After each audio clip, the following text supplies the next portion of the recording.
obviously a bad ending to a really good season. And, I just talked to the team just about you got to take the emotion out of it. And although we didn't play well and they played terrific, we have to understand what our weaknesses are. And I would say it's certainly defense and individually, collectively, coaching, all of it's got to be better because you can't win that way, especially when tonight the ball wasn't going in. And we were getting some decent looks, but they're going to force you kind of what you had made the point about the 2-point shots versus three. We couldn't make threes until the end. But although I gladly talk about the game, you sit back and you reflect on what we're building. And what I talked to those guys about in the locker room is you did some amazing things. Be proud of it, but we got to become a better team. And if we'll have conversations, and it's the reality of the profession, unfortunately, that we're in, where guys can kind of come and go. So we'll have honest conversations with everybody and continue to recruit our butts off over the next month or two to see if we can add some really good pieces to go along with some good core guys. So appreciative of the fans, appreciative of you guys. It was a fun season and a lot to be proud of and to build off of. What did, as far as tonight goes, did you see anything coming in that maybe led you to believe you guys would get off to a slow start? No, not really. I mean, I thought they were really good in practice. It's always hard. Game one is always hard in the NIT. And, I thought Utah Valley was really good, and we were a little offensively just couldn't get going. And we've always been able to somewhat do that. And we certainly, from the defensive side of it, haven't been able to, especially probably the second half of the year. So it's something we need to work on with the current roster as well as who we do bring in. We got to have more of a defensive mentality, but their approach was good. I thought they were ready to go. I thought our fans brought it. Just kind of is what it is.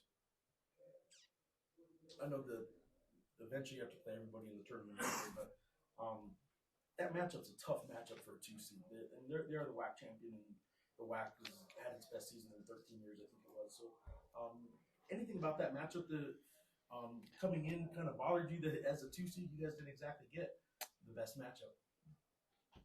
I think, and I've talked about it, I think this is a really good tournament. And I think when they changed the format to give guys like Utah Valley, who won their league, probably 5-10 years ago, they wouldn't have made the NIT. It may have gone to a bigger name, so there's a crowd. And I think it's great that some of these low major, whatever you want to call them, mid-major guys earn it through winning in the conference tournament. So I think they're a really good team. They beat Oregon at Oregon. They beat BYU at BYU. So I wasn't surprised that they were good. I thought they were a terrific team, and I think Coach Madsen does a great job. So I don't know if it was matchup. I think all the games are pretty hard this time of year. Coach, it's a time to reflect and a time to recover, but I'm curious, once the dust starts to settle from all this, is there any specific moment or thing that you're going to remember from this year? Yeah, I mean, there's a lot. And I know everybody's probably tired of me talking about it, but most wins, 9 seasons, first time going to the postseason. Obviously, having 3 all-conference players that we recruited, felt like we put them in a great position, had some amazing crowds, just amazing, and so very, very proud that we got them re-engaged. And although we didn't go to the NCAA tournament, I promise you that will help, because you got to do 2 things now. You have to retain, you have to recruit. And the guys that played in this environment, they're going to want to be a part of it. When you make it special, you have to make it special. And I think the guys certainly felt that, so a lot of great things, bad ending, but a lot of great things. Coach, you talk about the defensive mindset moving forward. I just wanted to point out, looking at halftime, Utah Valley was up just 13. 12 of those points were from 3-pointers. Moving forward, is it defensively having longer people on perimeter, or changing the mindset, a little bit of both? Probably a little bit of both. Yeah, I think you even look at Utah Valley; they were bigger than us, and that's going to be an emphasis, and certainly in recruiting. And that's just kind of part of it. We kind of piecemealed our first class together, and I thought we did a pretty good job with some certain guys for sure. But now it's when you start over, it's really, really scary when you start over. I think for every coach that took over a program, because it's not just our program, every program, when a coach gets fired, for the most part, they're starting over just because of the nature of this thing. And I thought we certainly added great pieces. The only guy who has to leave is Mo. So now, yes, we got to recruit some length as well as change the mindset a little bit better and coach it a little bit better for sure. Mo, you mentioned Mo, 18 to 19 for his last college game. Can you speak specific to tonight, what Mo did? Yeah, just phenomenal. Hate that he had to walk off this court with a loss. But like I told him in the locker room, you certainly helped our program. I hope we help your career because when you take these one-year guys, sometimes it doesn't work. This was a match made in heaven. Whoever calls me, whether it's NBA, overseas, G League, they're going to get the greatest recommendation ever for a person and a player. Yes, we were ready to play, and I mean we, that's a good team, well-coached team. They hit a couple more shots than we did, and we didn't defend how we wanted to. So, how did you guys want to defend? What didn't work defensively? we just weren't being disruptive. We were just letting them, do whatever they want, and I just think, we just weren't making them uncomfortable, which is something that we talked about before. So, which is something that we didn't do, and we're gonna get better at that going into next year. What about you? Tonight's performance wasn't what it had been at home. Any explanation from your side? Well, kind of have a couple of days off. It's kind of tough getting back to that rhythm. Guys trying to find their rhythm and stuff like that. So it's just all tough in that way. Not like we're trying to give up that many points. That's a good team over there. Scored the ball really well, and they surprised us. And the time they surprised us was kind of hard for us to get back, which was the story for this season for the most part. You know what I'm saying? So, yep.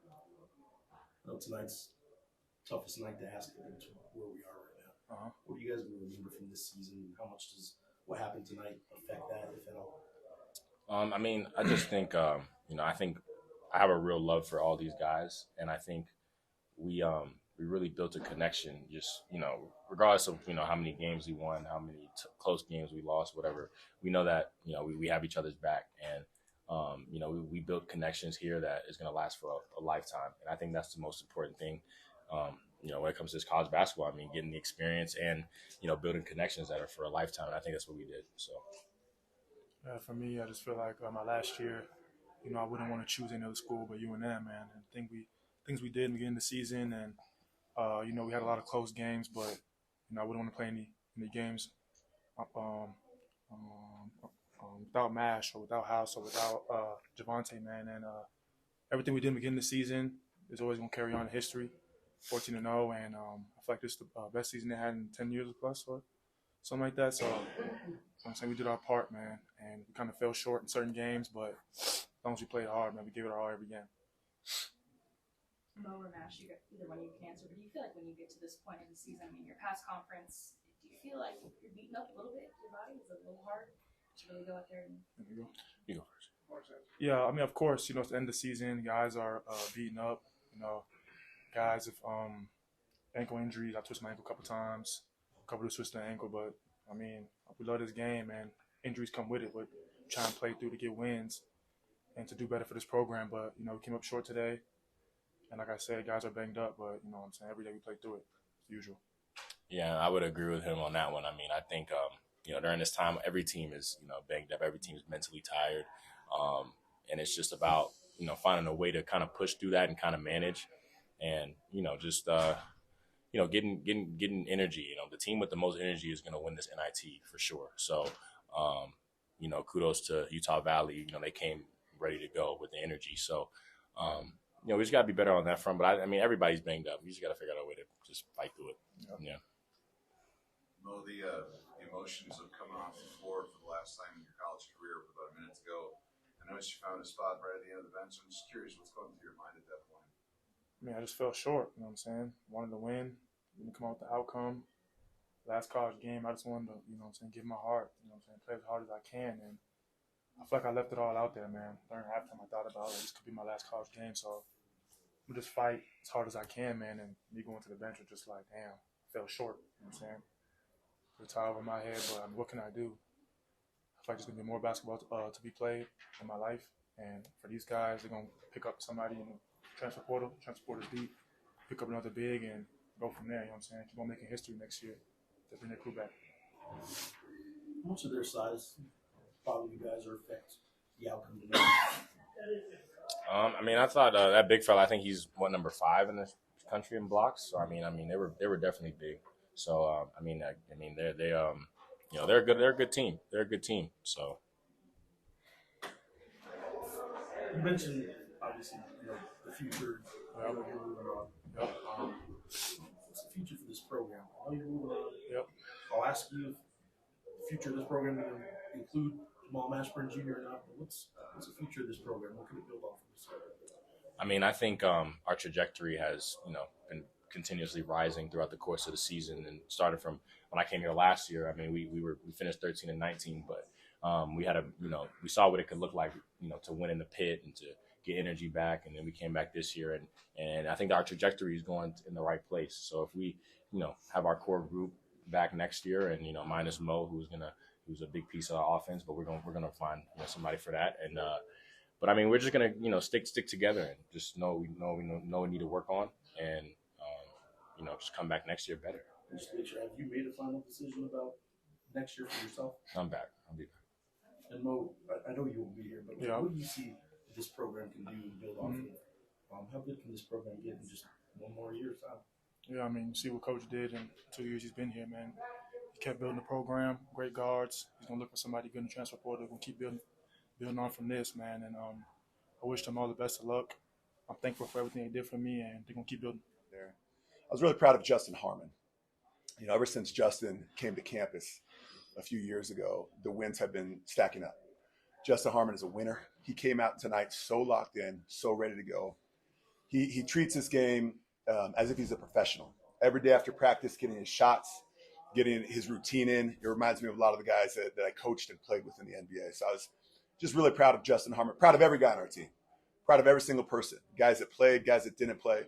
But I really thought that Justin Harmon set a tone early. He brings our team kind of a Chicago toughness. A lot of tough players out of Chicago, and Justin Harmon's right at the top of that list. So it'd be important for you guys to hear from Justin tonight. Coach, Jamal Mashburn went 1 for 14. Did you do anything specifically with him defensively? I think we just emphasize to our guys, contest every single shot, make every single shot difficult, and play as hard as possible. You're never going to stop a guy like that, high level talent. But again, I was proud of our guys in terms of the way they contested and made life difficult for the opponents. Coach, this is not the easiest place to play. Yeah. Even if the crowd is by half the normal size, and just talk about the environment and the challenge of coming in here. Well, the environment here is fantastic. And ever since Coach Pitino got here, a little while ago, this program has been on just an upward trajectory. He's done, and he is doing an outstanding job. And the thing about the fans here is they know the game of basketball. But again, a strong start is what we were looking for. I felt like Justin Harmon's focus and his intensity from the start really kind of spread to our entire team. And that was a key to being in an environment like this. Coach, you guys shot 7 of 18 from the three, but the 3-point seemed to really keep a good cushion in your guys' lead going out of the game. How do you guys feel like you did on it? Well, you're right. We shot the ball well, and what our players do is they just we've had a few games this year where we have not shot it well, but where I'm proud of them is, and I mentioned Justin, but Latrey's in every day after practice getting his shots. Trey Woodbury, Blaze Neal, Taj Small, and so these guys, they put in the work knowing that it may not be an instant. It may not be an instant effect, but over time, it's the percentage will come back. Justin, what all did you see out there on the offensive side of the ball, going for a career high 32? I just felt like we haven't lost 2 games in a row the whole year, so why start now? And I just felt like we just needed to win the game. It was a must-win because after the tough loss we had at the Orleans, and we bounced back good. You mentioned the tough loss. You guys get to move on, so it didn't turn out that way. But they did cut it to 13 for both of you guys. Was there any moment when they cut it down to 13 and the crowd did kind of get into it for the first time, where that kind of came into play? No, we just we just did what we didn't do at the Orleans. We just calmed down, focused on the game, and held the league and ran what we ran and scored the ball. Coach, the NIT could be a tournament where you see some of the higher seeds lose at home just because they have a hard time adjusting to coming off whatever down they had in their conference tournament about not making the NCAA. Same could be made for your team, but you guys came out here looking pretty sharp. How do you get this team prepared for after a letdown in the conference tournament? We talk a lot about having player-led teams, and I think that's a huge part of it. We have great leadership on our team. Trey Woodbury is a great leader. Jade McClanahan's a great leader. Aziz Bandego, there's, English is his second language, but this young man, he wants to win. And so I always say this about Justin in every press conference. Justin Harmon knows the scouting report better than the coaches a lot of times. And that rubs off on the rest of the players in the locker room because it helps other guys that maybe aren't as locked in to lock in. And so I would attribute that to great leadership of the guys on our team, and they make it a fun environment. They really make it fun, and it's fun for us as a staff to coach them.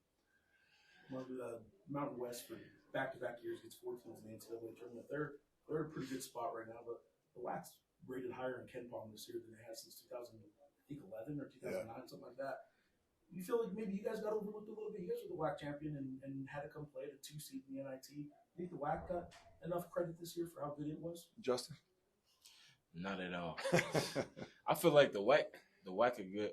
It's a real good conference. Like it's like on the borderline of a high mid-major conference. You feel me? But it's a lot of good teams, and it's like every game is gonna be a game. It don't matter if you playing UTRGV or GCU. It's gonna be a game wherever you go.